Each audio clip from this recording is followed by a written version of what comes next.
Welcome back. It's a little closer to the middle of the day than I normally like to come out here, but I have to go in and have my head operated on this afternoon. Remember a few weeks ago when Rachel said I was going in to have my head examined? This little bump right up here. They're going to take it out, and hopefully it's not important to my intellectual processes because, yeah, I'm going under the knife. It's not a big deal. Just bump right there, you know. I haven't cut my hair in like 3 weeks because I'm afraid as soon as I get a haircut, they were going to call me in and be like, okay, now we have to shave the front of your head and take that thing off. And I didn't want to get a good haircut until I knew when, but they've been kind of trying to schedule me in for like 3 weeks. So yeah, there we go. That's much more than you ever needed to know. I'm going to be like one of those old guys. Yeah, you know, and well, it was my spleen, you know, and it kind of was, it got in a fight with my liver, and the two of them are just, you know, strangling each other, and the doctor said, well, it's your blood pressure, you know, it's your blood pressure. I realized I haven't really shown you guys the house yet, so I thought today let's do a little house tour. Ready? Let's go check it out. So there's our slab, right, where we've been scraping up all the compost, and I've kind of got a chair here. Check that out. It's neat, huh? And this part of the house you've kind of seen into the entrance of. Just a bunch of trash. And for those of you who have said, you know, I should try and harvest some water off the roof, it's not really that intact.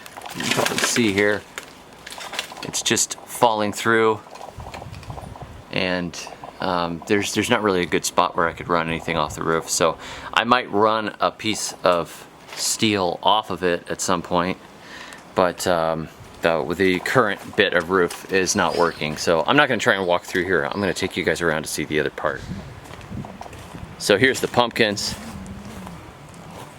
It's like something dug and ate my fish. It's probably that dog that was here yesterday. But you can see here's a little Hubbard trying to come up. It's a good thing I spotted it now, because it means I'm actually going to get to save the Hubbards that were in here. They haven't dried out all the way yet. There's one right there. Look at that. Yeah, if you're in your garden every day, you see things like this. If this had happened later today, I would have missed the chance to replant them.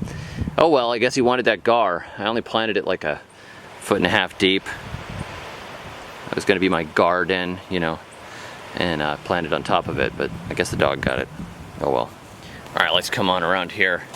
This is the other side of that room I just showed you. Yeah, that's where I was before. A previous version of me. And that's the hallway inside. It's nice, it just needs a little bit of work, you know? Let's come around here. This is my favorite part of the house. I like to sit on the steps here. Look at that. This thing is really shot. There are cracks in the concrete. I totally shouldn't even go inside. Okay, but I'm going to anyways. Look at this. This place is totally shot. There's still a pencil sharpener on the wall over there. I wonder if it's any good. As you can see, the roof is all blown out. This place is toast.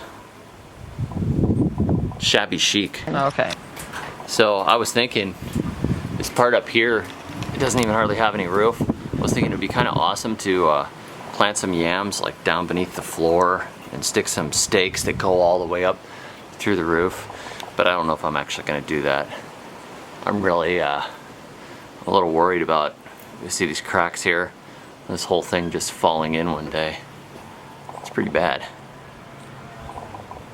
Don't know. I don't want to put my yams at risk.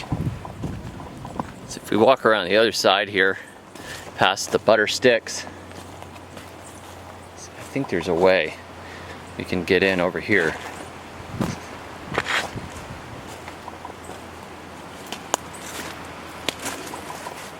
Yeah, not easily. Yeah, forget it. I'm not going to go through there. This is mostly thorn bushes and stuff. But you get the idea. It's not particularly fixable. It would be kind of awesome to clear all the way around it and just cover the whole thing with edible vines. I might get around to doing that at some point. But for now, I don't think I'm going to be moving my office in here. There's the new bed that Rachel and I planted yesterday.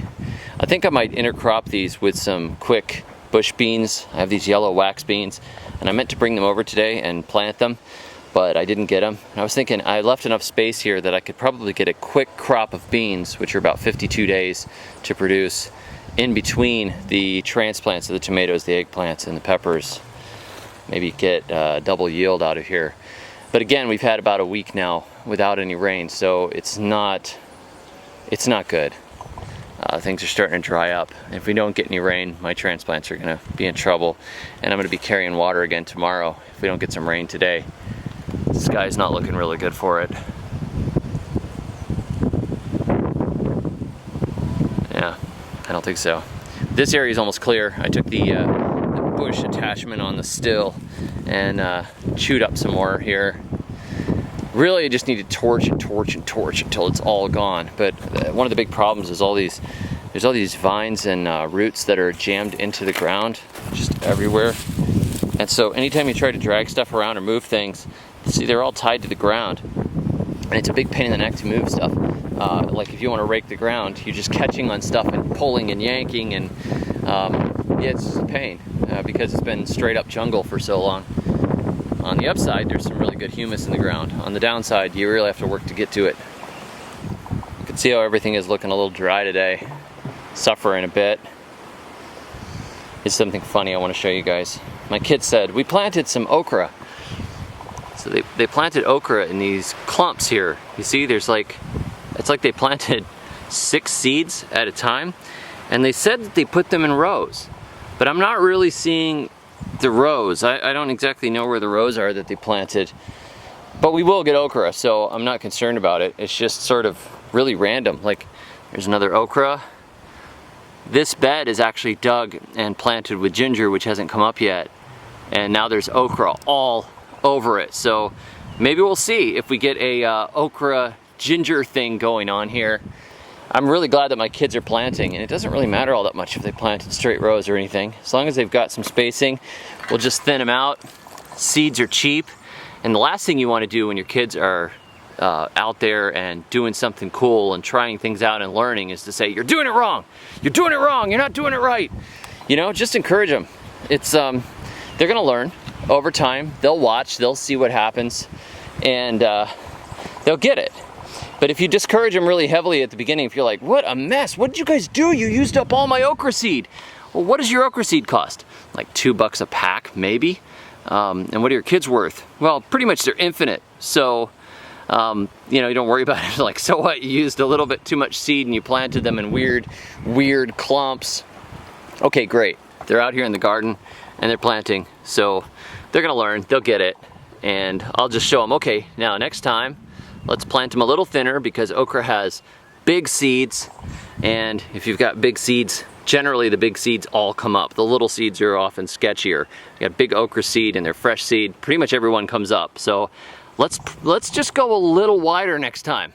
And these guys, I'll just say, okay, let's thin them out until we've got one of them there instead of 6.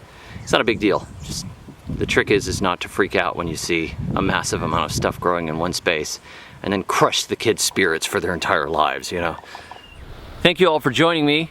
I am taking part in the Garden Hack Summit coming up this next week. I'll put a link in the description where you can sign up and see this big, easy composting video that I did, along with videos by Marjorie Wildcraft and some other gardeners. It's a free online streaming thing, one of those summit things that I keep signing up for and watching some of the videos on. But if you get a chance, check out the Garden Hack Summit. I'll put a link in the description. Tomorrow I hope to have a more substantive video. Maybe we'll see what happened to my head or something.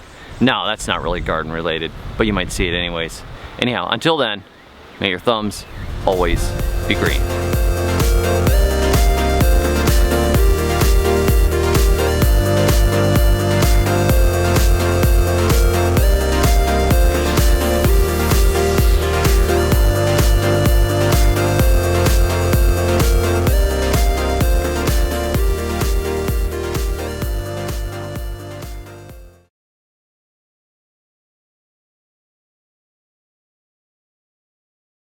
I don't even know what they were thinking here. This is the edge of a path. I'm totally gonna crush their spirits over this one.